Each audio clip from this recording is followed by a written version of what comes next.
ಸಾಧುಗಳು ನಮಗೆ ಹೇಳಿಕೊಟ್ಟ ಇವುಗಳು ಮೂಲಭೂತವಾದ ಒಂದು ತತ್ವಗಳು ನೀತಿಗಳೇನಿದೆ ಅದಕ್ಕೆ ಕನೆಕ್ಟ್ ಆಗಿದೆ ಅಂತ ಅವರು ಹೇಳಿ ಅದನ್ನು ಒಂದೊಂದನ್ನೇ ವಿವರಿಸ್ತಾರೆ. ಈ ಕಥೆಯಲ್ಲಿ ಮೊದಲನೆಯದಾಗಿ ಬರುವ ವಿಷಯ ಏನು ಅಂದರೆ ಈ ಉದ್ಯಾನವನ. ಈ ಉದ್ಯಾನವನ ಏನನ್ನ ಸಿಂಬಲೈಸ್ ಮಾಡುತ್ತಂದರೆ ನಮ್ಮ ಮನಸ್ಸು, ಅಂದರೆ ಮಾಸ್ಟರ್ ಯುವರ್ ಮೈಂಡ್.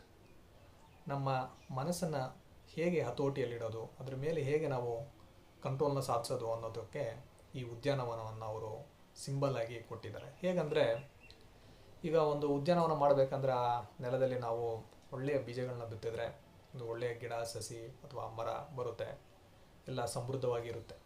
ಅದ್ರ ಬದಲು ನಾವು ಅಲ್ಲಿ ಕಸ ಹಾಕೋದು ಆ ಥರ ಎಲ್ಲ ಮಾಡಿದ್ರೆ ಅದು ಉದ್ಯಾನವನ ಆಗೋದಿಲ್ಲ. ಅದೇ ರೀತಿ ನಮ್ಮ ಮನವೆಂಬ ಈ ಉದ್ಯಾನವನವನ್ನು ನಾವು ಒಳ್ಳೆಯ ವಿಷಯಗಳನ್ನು ಬಿತ್ತುವುದರ ಮೂಲಕ ಅದನ್ನು ಸಮೃದ್ಧವಾಗಿ ಇಟ್ಕೊಬೋದು.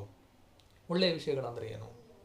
ಪ್ರೀತಿ, ವಿಶ್ವಾಸ, ಬೇರೆಯವರಿಗೆ ಒಳ್ಳೆಯದನ್ನು ಬಯಸೋದು, ಒಳ್ಳೆಯ ಮಾತುಗಳನ್ನ ಆಡೋದು, ಒಳ್ಳೆತನದಿಂದ ನಡ್ಕೊಳ್ಳೋದು, ಇಂತಹ ವಿಷಯಗಳು ನಮ್ಮ ಮೈಂಡಲ್ಲಿದ್ದರೆ ನಮ್ಮ ಜೀವನ ಚೆನ್ನಾಗಿರುತ್ತೆ.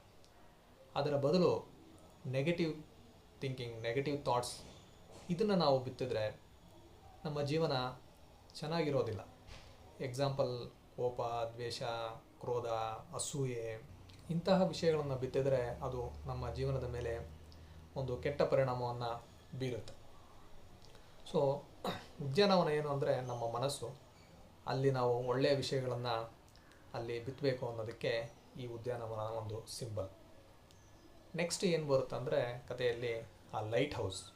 ಲೈಟ್ ಹೌಸ್ ಏನನ್ನ ಸಿಂಬಲೈಸ್ ಮಾಡುತ್ತಂದರೆ ನಮ್ಮ ಲೈಫ್ನ ಪರ್ಪಸ್ ಏನು, ಗುರಿ ಏನು, ಗೋಲ್ ಏನು ಅನ್ನೋದು. ನಮ್ಮ ಜೀವನದಲ್ಲಿ ನಾವು ಒಂದು ಗುರಿಯನ್ನು ಸೆಟ್ ಮಾಡಿಕೊಂಡು ಆ ಗುರಿಯನ್ನು ರೀಚ್ ಮಾಡೋದಕ್ಕೆ ಪ್ರಯತ್ನ ಪಡಬೇಕು. ಗುರಿ ಅದು ಪರ್ಸ್ನಲ್ ಇರ್ಬೋದು ಅಥವಾ ಪ್ರೊಫೆಷ್ನಲ್ ಗೋಲ್ಸ್ ಇರ್ಬೋದು, ಯಾವುದೇ ಆಗಲಿ ನಮ್ಮ ಗೋಲ್ ಏನು ಅನ್ನೋದನ್ನು ಸೆಟ್ ಮಾಡಿಬಿಟ್ಟು ಆ ಗೋಲ್ನ ಅಟೈನ್ ಮಾಡೋದಕ್ಕೆ ನಾವು ಎಷ್ಟು ಎಫರ್ಟ್ ಹಾಕ್ತೀವಿ, ಎಷ್ಟು ಪ್ರಾಮಾಣಿಕವಾಗಿ ಪ್ರಯತ್ನ ಪಡ್ತೀವಿ ಅನ್ನೋದರ ಮೇಲೆ ನಮ್ಮ ಜೀವನದ ಉದ್ದೇಶ ನೆರವೇರುತ್ತೆ.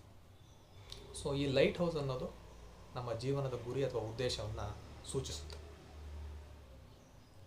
ನೆಕ್ಸ್ಟು ಕಥೆಯಲ್ಲಿ ಬರೋದು ಆ ಸೂಮೋ ರಸ್ಲರ್. ಜಪಾನ್ನಲ್ಲಿ ಕಾಯ್ಸೆನ್ ಅಂತ ಒಂದು ವರ್ಡ್ ಇದೆ. ಏನು ಕಾಯ್ಸೆನ್ ಅಂದರೆ ಕಂಟಿನ್ಯೂಸ್ ಇಂಪ್ರೂವ್ಮೆಂಟ್ ಅಂತ.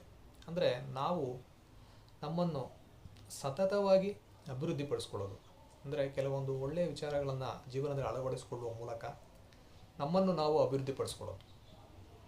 ಇದಕ್ಕೆ ಕೆಲವೊಂದು ಟಿಪ್ಸ್ನೆಲ್ಲ ರಾಬಿನ್ ಶರ್ಮಾ ಅವರು ಚಾಪ್ಟರ್ನಲ್ಲೇ ಹೇಳ್ತಾರೆ. ಪ್ರತಿ ಚಾಪ್ಟರ್ನಲ್ಲೂ ಅವರು ಆ ತತ್ವಗಳಿಗೆ ಹೊಂದುವಂಥ ಕೆಲವೊಂದು ಟಿಪ್ಸ್ನೆಲ್ಲ ಲಿಸ್ಟ್ ಮಾಡ್ತಾ ಬಂದಿದ್ದಾರೆ.